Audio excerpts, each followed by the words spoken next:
l'édito d'Assane Gueye waaw seetaan nañu ñun voilà vidéo bi Assane comment vas-tu. waaw Al ñu ngi lay gërëm di la sant. di am mbégte lool. di bokk ak yow plateau bi nga xam ne c'est très suivi par les Sénégalais. Merci beaucoup Assane. Alors 206 potentiels candidats pour l'élection présidentielle. Je dirais potentiel parce que ñoom ñëpp ils aspirent à être président de la République ñoom ñëpp retirer seen fiche de parrainage. Ouais. Mais Assane, est-ce raisonnable aussi dans un pays de 14 millions d'habitants, comme 17 millions d'habitants?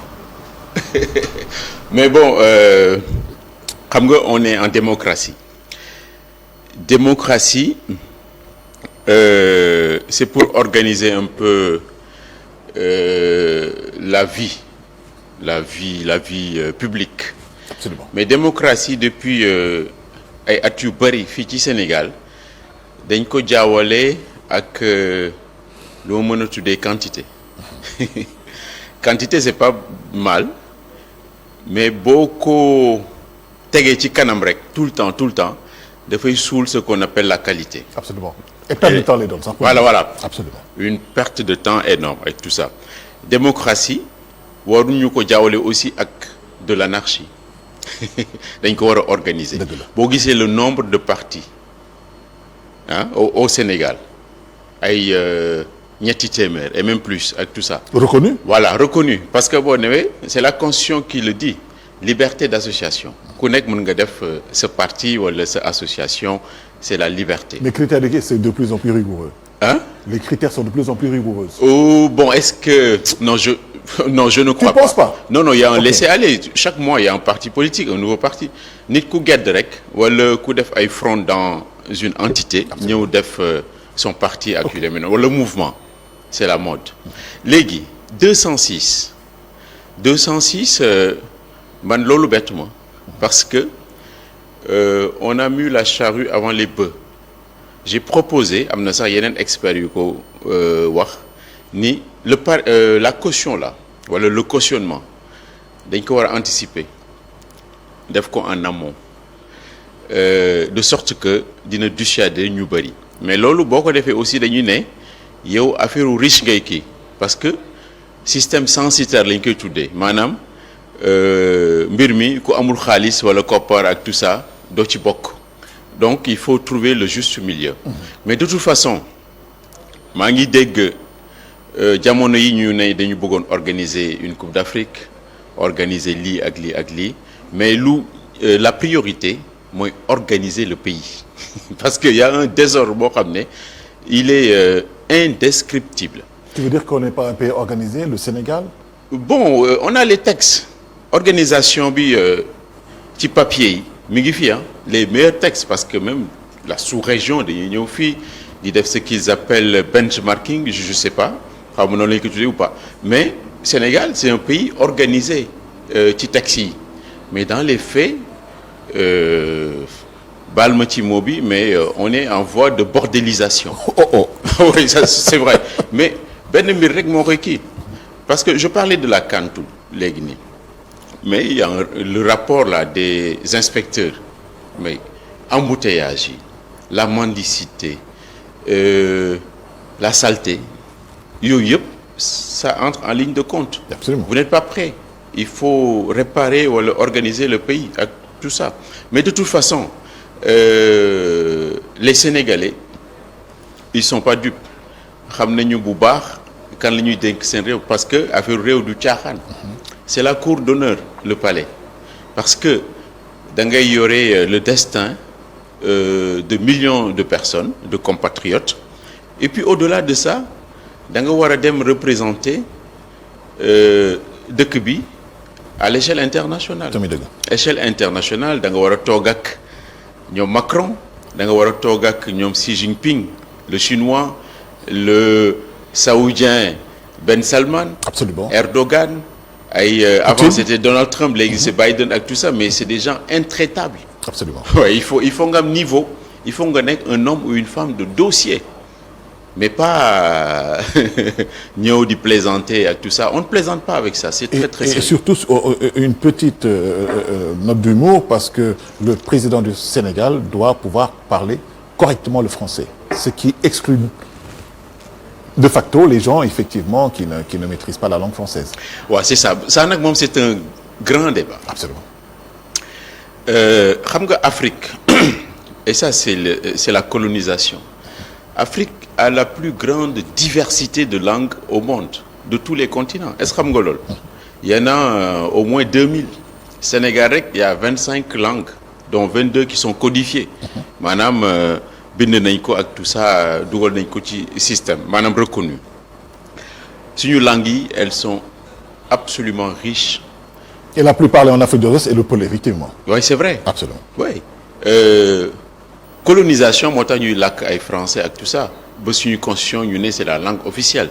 Maliens yi sax temps ils se sont rebellés seen constitution bees bi ils ont dit langue de travail uniquement mais pas langue officielle ak tout ça mais Afrique il est urgent digression là de parler notre wolof notre joola notre séeréer et boo demee plus loin le swahili le lingala le kikuyu au Kenya de grandes et belles langues ak tout ça ñi ngi leen di foowee ba yu ci bëri sax dañuy réer léegi làkk français ak tout ça mais bon c'est la constitution qui le dit il faut le bon ça fait partie des critères ak tout ça man dégg naa en 2012 je pense un candidat célèbre ak tout ça affaire yooyu lañ ko recalé am na sax benn journal bu ko bindoon ak tout ça après muy casse mais yooyu yëpp c'est des critères bu ñu tegee ay critères il faut les respecter mais moi allez-y. Oui, vas-y. Non mais bu ñu ma difficulté mooy français comme CFA ak tout ça il faut sortir de ça tant que on a des béquilles là français CFA ak yu mel noonu la pauvreté là ak l'arriération du fi jóge non seulement Sénégal mais Afrique de façon générale parce que chinois yeeg tout ak tout ça seen langue la ñuy kii. Absolument. doomu Afrique parce que c'est l'ouverture des classes le jeune africain là l'enfant africain c'est le seul au monde actuellement buy dem à l'école avec une langue étrangère handicap bu doy waar ça veut dire que dafay démultiplier les efforts pour comprendre ak tout ça mais imagine un enfant de France là de Saint-Denis ak tout ça nga ne ko tu commences à l'école avec le wolof ou le bambara ak tout ça mais il va pas s'en sortir il va échouer à l'école. Oui, mais en fait, je pense que prochainement, on fera la différence. Tu expliqueras mieux aux gens c'est quoi être colonisé et être colonisateur. C'est là qu'est la différence, en fait. Mais je voudrais te poser une question. Ouais. Est-ce que nous avons un électorat de qualité qui comprend les... Est-ce que am nañu électorat mooy électeurs yi est-ce que am nañu électeurs de qualité boo xam ne dafay comprendre fan la ñu bëgg a jëmale suñu dëkk ak rapport am ak politicien parce que je t'avais posé la question au professeur Mbaye Thiam est-ce que ñun duñu nax chaque fois rek ba falu après fàttewaat ñu ba 7 ans wala 5 ans après ñëwaat ñu naxaat ñu en fait. Mais en fait am na ay mbir yu nekk ci biir parce que am na lu ñuy wax achat de conscience ñu bëri dañuy voter parce que suma intérêt moo nekk ci candidat bi ak tout ça loolu achat de conscience c'est interdit par le code électoral. Et c'est une forme de corruption aussi. C'est de la corruption et c'est puni par la loi. Par exemple boo demee di jënd un parrain là ak tout ça wala un électeur c'est le code électoral il y a la prison il y a des amendes ak tout ça mais pourquoi les gens am ay intérêt ak tout ça parce que non seulement il y a beaucoup d'ignorance mais également il y a beaucoup de pauvreté ak tout ça mais choisir un président mais il faut réfléchir mais les gens ils votent bien yaakaar naa ni yeewu nañu bu baax a baax beneen mbir bi mooy y a ce qu'on appelle le vote affectif maanaam kii suma mbokk la ñoo bokk cosaan ak tout ça yooyu yëpp am na mi ngi fii en Afrique ak tout ça mais mënuñu ko kii mais de toute façon de plus en plus les gens surtout vague de la nouvelle génération là parce que waa ji dafa ne chaque génération est un nouveau peuple je sais pas si les gens votent bien ou mal ak yu demee noonu mais les gens ils sanctionnent en tout cas ils sanctionnent fort et bien de sorte que élection bi di ñëw 24 ou 25 février 2024 c'est pas scellé d'avance premier tour gagné au premier tour maa ngi dégg ñu koy wax ak tout ça c'est impossible je pense bon je dirais pas que c'est impossible mais si contexte ñu nekk nii. oui c'est ça parce que ñu ngi ne 206 candidats tout ça mais il y a beaucoup d'arbres qui cachent la forêt. Ci 206 candidats yooyu il y a beaucoup de gens qui sont compétents structurés nga xam ne ils sont présidentiables mën nañ représenter le Sénégal dignement et valablement donc ñooñu bu ñu nekkee sur les starting blocks bu ñu demee ak tout ça ils vont créer des problèmes aux candidats de la majorité et celui-là je l'ai dit la dernière fois le candidat de la majorité Amadou Ba en l'occurrence il a raté une bonne occasion de démissionner bañ ko désigner systématiquement avec tout ça parce que fu mu nekk nii ils sont en train de forcer le jeu en utilisant les moyens de l'État en faisant le mélange des genres premier ministre ak candidat etc mbir yooyu les Sénégalais ne supportent plus parce que dafay ndroog injustice subir et surtout de la continuité changement d'une gestion qui changement dans la continuité ne fait pas l'unité changement dans la Absolument. continuité dafa am histoire dëgg la France la jógee c'est Georges Pompidou en 1969 pour remplacer De Gaulle moo ne woon changement dans la continuité ce sont deux mots comment dire un peu contraires moom le tubaab di wax oxymore ça ne marche pas nous fu mu nekk nii on veut une véritable alternative parce que il y a trop de problèmes chômage émigration clandestine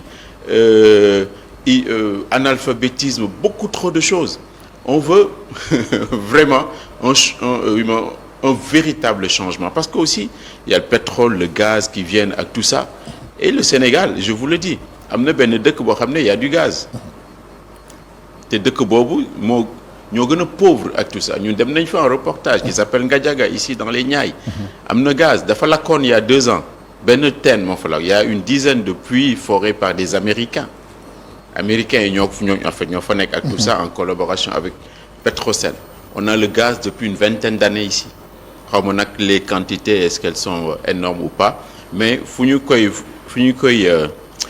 tibbee les populations sont les plus pauvres au Sénégal. Merci donc beaucoup. Ça veut dire que c'est pas que il y a le pétrole qui vient ou avec tout ça rek la vie va changer on va raser gratis c'est faux. Ok. C'est faux changement dans la continuité kooku les conseils de Amadou Ba xam naa dinañ ko ne ça moom bul ci dugg.